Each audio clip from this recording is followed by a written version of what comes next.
Ciao a tutti amici di WeDrive e bentornati in nostro nuovo episodio qui sul nostro canale dedicato alla serie Matching Numbers. Oggi andremo insieme a vedere un'auto molto particolare, l'ultima di quelle già analizzate in precedenza. Infatti vi invito qui a cliccare le schede e andare a vedere i modelli, i precursori che hanno anticipato quest'altro modello. Sto parlando ragazzi dell'Alfa Romeo Spider nella sua versione più recente, l'ultima prodotta dalla casa di Milano. Andiamo adesso insieme a parlarne. L'Alfa Romeo Spider fu un'auto prodotta dalla casa dal 2006 al 2010 durante la produzione in Piemonte come erede della precedente versione degli anni 90 e quella più comunemente e famosa conosciuta come Duetto.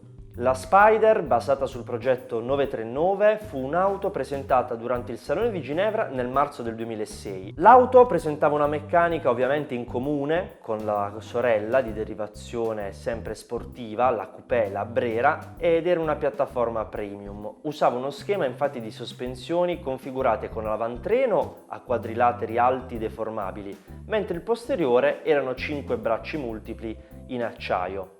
Questa veniva assemblata ovviamente nello stabilimento Pininfarina di San Giorgio Canavese a Torino. Ora, ad un primo sguardo, guardandola soprattutto sull'esterno, era inconfondibile trovare nelle sue linee la mano del centrostile Giugiaro. Tuttavia ci fu un ampio rimaneggiamento da parte poi di Pininfarina che si distinse nella zona posteriore di questa cabriolet rispetto alla versione chiusa. A differenza della Brera, infatti, presentava 2 soli posti e non più 2+2 come l'altra e una capotta in tela ripiegabile elettricamente. La plancia, abbastanza evidente notare come fosse in comune non solo con la Brera ma con la più venduta e conosciuta Alfa Romeo 159, anche se questa presentava inedite colorazioni e delle rifiniture ovviamente migliorate rispetto a quelle delle cugine e delle sorelle della stessa casa.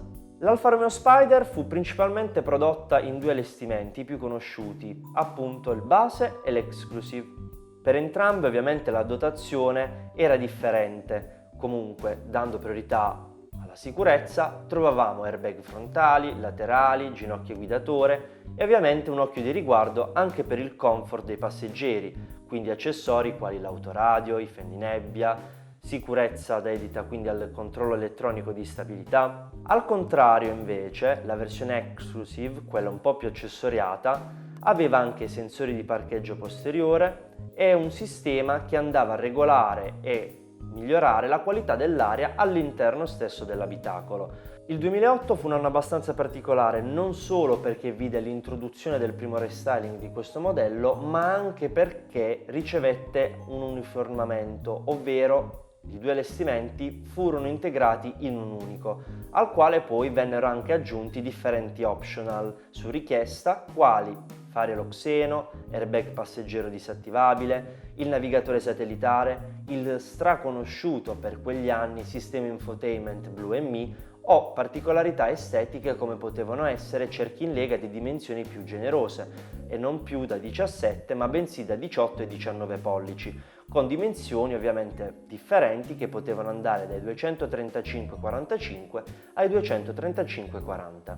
Il restyling del 2008 fu sempre presentato durante il Salone di Ginevra e le principali modifiche si concentrarono principalmente sugli aspetti estetici, quali furono appunto colorazioni differenti per la carrozzeria, nuovi disegni dei cerchi e ovviamente anche nuovi materiali utilizzati per rivestire gli interni. Importante dal punto di vista meccanico è ricordare anche l'inserimento di una nuova motorizzazione, un super e generosissimo diesel di 2400 cm3 da ben 209 cavalli. Esso era abbinato ovviamente a una trazione anteriore con un cambio manuale a 6 marce. La nuova versione inoltre sostituiva la precedente che ne sviluppava solo 200, sempre con cambio manuale, e che aveva debuttato già nel 2007. Ovviamente tra i motori benzina rimase il 3002 GTS V6, motore che andò a sostituire il più blasonato e conosciuto 3002 V6 Busso, che riusciva a sviluppare una potenza di 260 cavalli, anche questo offerto con cambio manuale 6 marce e una trazione solo anteriore. Di serie per tutte queste versioni ovviamente era presente il conosciutissimo e molto utile differenziale elettronico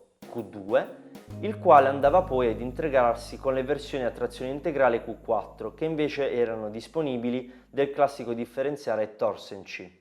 Il 2009 fu un anno dedicato a un secondo aggiornamento della Spider. Essa fu dotata sempre di motori benzina sviluppati dal gruppo General Motors ed in più venne presentato e introdotto il nuovo propulsore, il più conosciuto 1750, dotato non solo di iniezione diretta e turbocompressore, ma anche capace di poter sviluppare ben 200 cavalli e una coppia di 320 Nm sviluppabili già da 1400 giri al minuto. Furono anche altre le motorizzazioni poi introdotte, sempre su questo aggiornamento del 2009, dei più piccoli 4 cilindri sportivi, maggiorati rispetto al 2.2, che riuscivano ad avere una velocità maggiore di punta. Tra i diesel, oltre il 2.4, venne aggiunto anche un altro di versione un po' più ridotta, da 2000 cc di cilindrata, con una potenza massima di 170 cavalli, anch'esso dotato però di sola trazione anteriore e cambio manuale a 6 marce.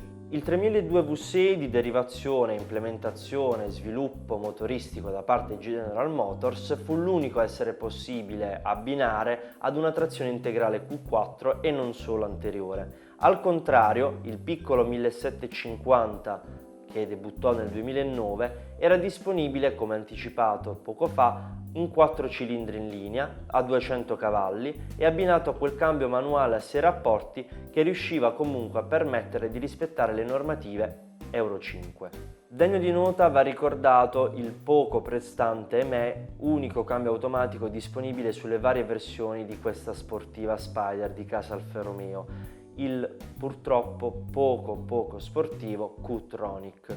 Il filtro attivo antiparticolato era di serie invece per tutte le versioni e a queste motorizzazioni si affiancarono anche normative Euro 5 di seconda generazione. Bene ragazzi, che dire, anche questo nostro video, quest'altro episodio di Matching Numbers volge al termine. Io non posso far altro però che ricordarvi e chiedervi alcuni piccoli passaggi da seguire. In primis, mettere un bel mi piace a questo video nel caso in cui vi fosse piaciuto, seguirci sul nostro canale nel caso in cui non siate ancora iscritti e cercarci anche sulle nostre pagine social, Facebook, Instagram e il nostro sito www.wedrive.tv.